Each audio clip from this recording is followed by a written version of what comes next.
Movie past के scene से शुरू होती है और ब्राइड्स की शादी होने वाली होती है और सब लोग चर्च में मौजूद होते हैं। अभी शादी होने में कुछ वक्त बाकी था, इसलिए सब लोग तैयारी कर रहे थे। अब ब्राइड कहती है मैं कुछ वक्त तक बाहर से हो आती हूँ। वो चर्च से बाहर निकलकर चलने लगती है और तभी वहां पर इसे बिल दिखाई देता है और वो फ्लूट बजा रहा होता है। और इसका यहाँ पर होना काफी अनएक्सपेक्टेड था क्योंकि बिल और ब्राइड पहले से रिलेशनशिप में थे और आज तो ब्राइड की शादी थी। तो बिल यहाँ क्या कर रहा था? ब्राइड इसके पास जाती है और कुछ बातें करने लगती है और फिर इसे कहती है आओ मैं तुम्हें अपने होने वाले पहले हस्बैंड से मिलाती हूँ। और वो बिल को अंदर ले आती है और अपने होने वाले हस्बैंड से मिलाती है और कहती है बिल मेरे फादर हैं, क्योंकि बिल वाकई में ही एज में बहुत बड़ा था।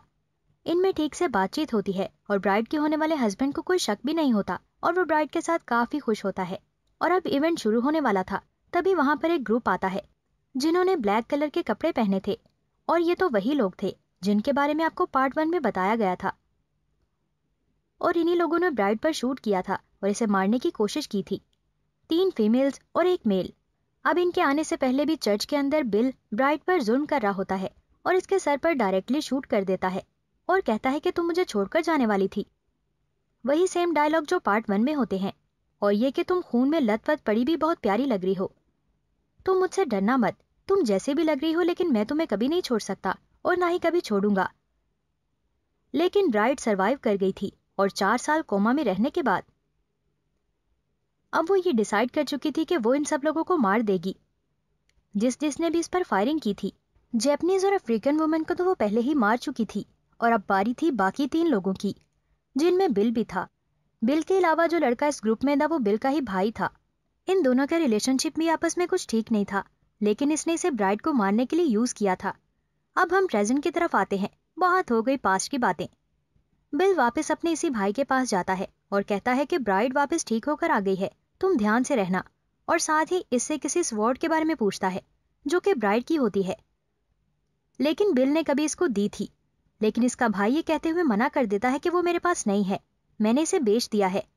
अगले सेक्शन में हम देखते हैं कि बेल का भाई कहीं बैठा होता है तो उसको किसी की प्रेजेंस का एहसास होता है, यानी इसे ऐसा लगता है कि यहाँ पर कोई है।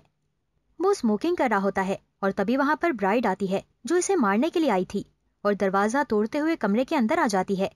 लेकिन जैसे कि बिल के भाई को पहले ही पता चल चुका था तो वो भी अपनी गन पकड़े तैयार खड़ा था। वो ब्राइड के अंदर एंटर होते ही इसे शूट कर देता है, लेकिन लकीली इस गन में फेक बुलेट्स होती हैं।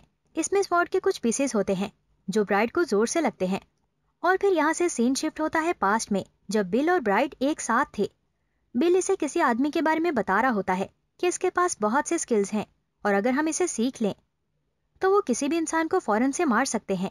अब बिल इसे एक आदमी के पास ले जाता है। वो दाढ़ी वाला आदमी ब्राइड को ट्रेन करता है और वो दिन भी आ जाता है जब ब्राइड इसे अच्छे से ट्रेन हो चुकी थी। अब वो काफी कुछ जानती थी। अब कहानी में ब्राइड दूर जाकर गिर गई। बिल का भाई इसे बेहोश करने वाला इंजेक्शन लगा देता है और इसकी कीमती और महंगी स्वॉर्ड अपने पास रख लेता है और साथ ही अपने गैंग मेंबर को कॉल करता है जो ग्रुप में बिल और बिल के भाई के अलावा आखिरी फीमेल मर्डरर बची थी। और ब्राइड इनके साथ इसे भी मारना चाहती थी क्योंकि लिस्ट में इसका नाम भी था। अब बिल का भाई से कॉल करके कहता है कि मेरे पास एक बहुत अच्छी स्वॉर्ड है, अगर तुम खरीदना चाहती हो तो सुबह मेरी जगह पर आ जाना।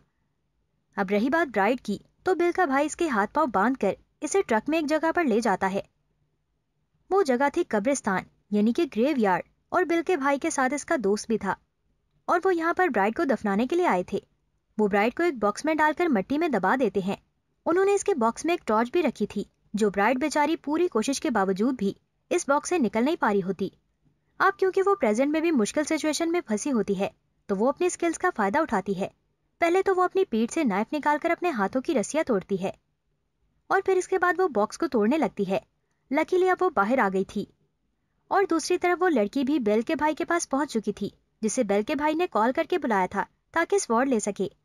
लेकिन जैसे ही बेल का भाई इसे पैसे मांगता है तो वो लड़की इसे बैग पकड़ाते हुए ब्राइड का पूछती है। इसे पता चलता है कि इस आदमी ने इसे दफना दिया है। खैर जब बेल का भाई खुशी खुशी पैसों से भरा हुआ बैग खोल रहा होता है तो इसके अंदर से एक सांप निकलकर इसे डस लेता है। वो बेचारा वहीं पर मारा जाता है। अब इसी बात का फायदा उठाते हुए वो लड़की वहां से निकलने लगती है और साथ ही बेल को कॉल करती है कि तुम्हारे भाई से तो वो काम हुआ ही नहीं जो मैंने कर दिया। मैंने ब्राइड को दफना दिया है क्योंकि वो तुम्हारे भाई को मारने के बाद हम सबको मारने आ रही थी। और यहाँ पर सच में ब्राइड आ जाती है और इस लड़की को जोर से हिट करती है तो वो दूर जाकर गिरती है। इसके बाद ब्राइड इसके पास जाती है और कहती है, तुम्हारी इन्हीं हरकतों की वजह से तुमने अपनी एक आंख खो दी। ये लो, आज मैं तुम्हारी दूसरी आंख भी तुमसे अलग कर देती हूँ। अब हमें यहाँ पर पास्ट का एक सीन दिखाया जाता है कि इस औरत की एक आंख कहाँ गई।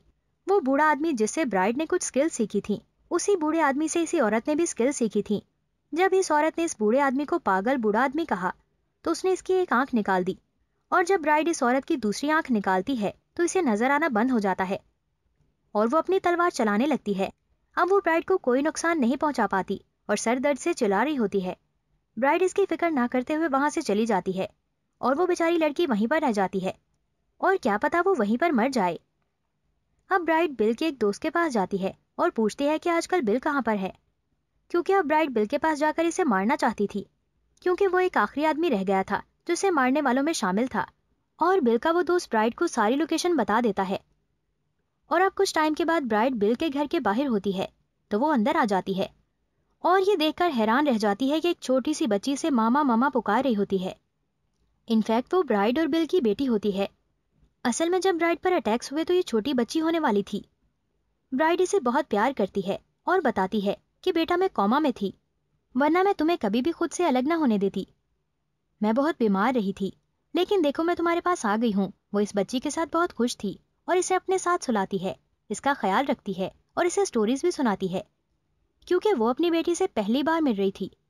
अब वो जैसे ही बिल के सामने आती है तो बिल इसे एक डॉट मारता है जिसके ऊपर कोई ऐसी चीज लगी होती है जो इसकी बॉडी के अंदर जाते ही कुछ ऐसे चेंजेस करता है कि इंसान सच बोलने लगता है।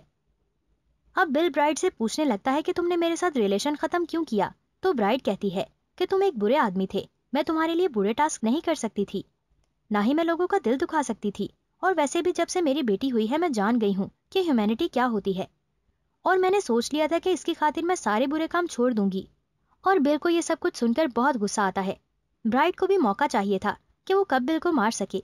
दोनों में काफी ज्यादा लड़ाई शुरू हो जाती है।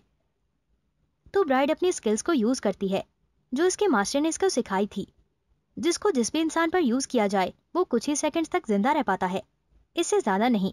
अब बिल के फेस पर मरते वक्त भी स्माइल थी। थैंकफुली अब वो बुरा आदमी बाकी नहीं रहा था, वो थोड़ा दूर जाकर मर जाता है। ब्राइड अब बहुत ज्यादा खुश थी क्योंकि इसका बदला पूरा हो चुका था। वो अपनी बेटी के पास जाती है और इसे प्यार से उठाती है और वहां से ये सोचकर निकल जाती है कि वो दोनों एक साथ खुश रहेंगे। और लास्ट सीन में हम देखते हैं कि ब्राइड और इसकी बीवी टीवी देख रहे होते हैं। ब्राइड सब लोगों को मार चुकी थी और यहाँ पर इसका बदला पूरा हो गया था और वो अब अपनी बेटी के साथ बहुत खुश रहेगी। इसी के साथ ही ये मूवी एंड हो जाती है। Thanks for watching this video.